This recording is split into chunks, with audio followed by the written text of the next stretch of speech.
The story begins with Eleanor, a reclusive woman in her late 30s, living alone in a small, weathered cottage on the edge of a dense forest. Eleanor is a former artist who has lost her passion for creativity after a series of personal tragedies, including the death of her husband and her estrangement from her family. Her days are monotonous, filled with quiet routines and an unshakable sense of loneliness. One morning, as Eleanor sips her tea by the window, a large, wild crow lands on her windowsill. Its feathers are jet black, with an almost unnatural sheen, and its eyes seem to hold an eerie intelligence. The crow tilts its head, studying her, before tapping on the glass with its beak. Startled but intrigued, Eleanor opens the window. The crow hops inside, dropping a small, polished stone at her feet before flying away. This becomes a daily ritual. Each morning, the crow returns, bringing strange trinkets: a shiny button, a piece of broken glass, a silver coin. Eleanor begins to look forward to these visits, finding solace in the bird's company. She starts to leave small gifts in return: crumbs of bread, a shiny bead, a scrap of fabric. The crow seems to appreciate these offerings, cawing softly before taking them. One day, the crow doesn't bring a trinket. Instead, it hops around the kitchen table, picking up a chess piece Eleanor had left out from an old set. It drops the piece in front of her and caws loudly, as if challenging her to a game. Amused, Eleanor sets up the board. To her astonishment, the crow seems to understand the rules, moving pieces with its beak in a deliberate, almost strategic manner. The games become a daily ritual. Eleanor finds herself increasingly fascinated by the crow's intelligence. She begins to research crows, learning about their problem-solving abilities and social behaviors. But this crow is different. It seems to understand her emotions, responding to her moods with subtle gestures, a gentle nudge when she's sad, an excited flap of its wings when she laughs. As the days pass, Eleanor notices strange occurrences around her home. The forest, once a peaceful backdrop, seems to grow darker and more foreboding. She hears whispers in the wind, faint voices calling her name.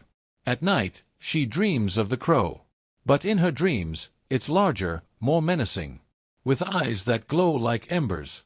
One evening, after a particularly intense game of chess, the crow suddenly flies to the door and taps insistently. Eleanor hesitates but follows it outside. The crow leads her to the edge of the forest, where she finds a small, weathered box buried in the dirt. Inside is a locket containing a photo of her late husband. Eleanor is shaken. How could the crow have known about the locket? And why was it buried there?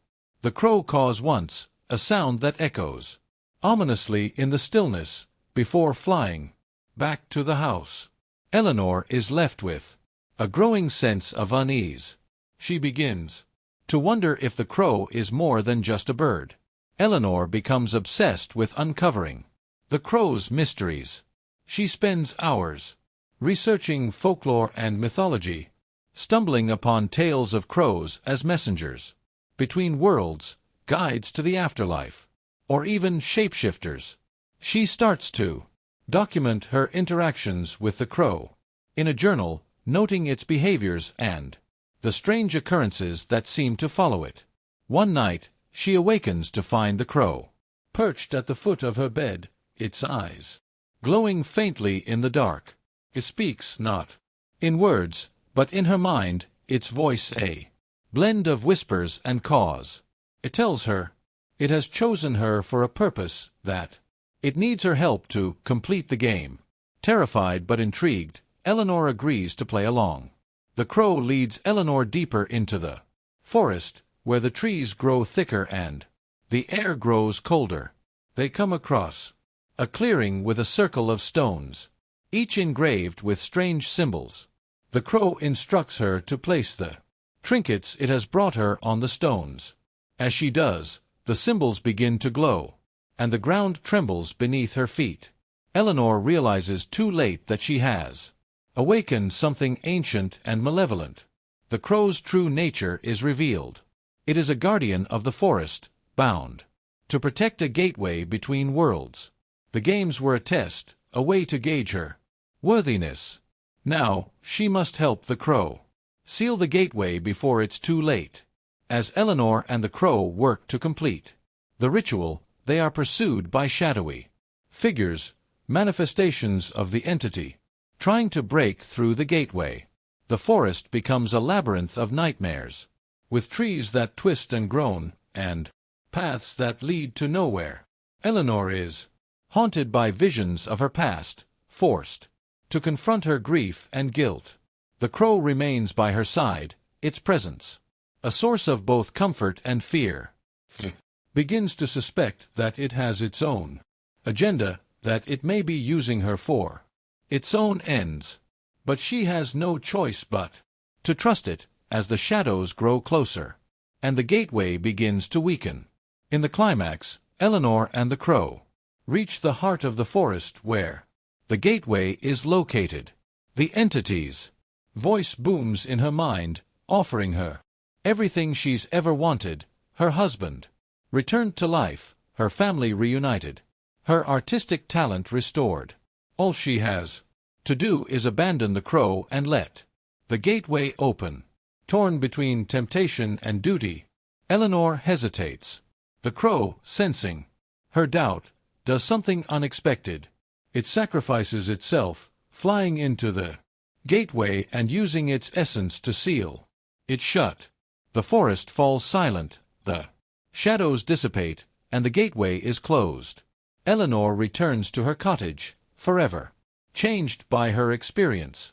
The crow is gone, but she feels its presence in the wind, in the rustle of leaves, in the quiet moments of her day.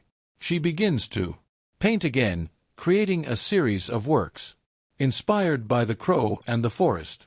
Her art becomes a way to honor its memory and process her grief. In the final scene, Eleanor sits by the window, a cup of tea in her hands. A crow lands on the windowsill, a different crow, smaller and less imposing. It tilts its head, studying her, before flying away. Eleanor smiles, knowing that the crow's spirit lives on, and that she has found a new purpose in life.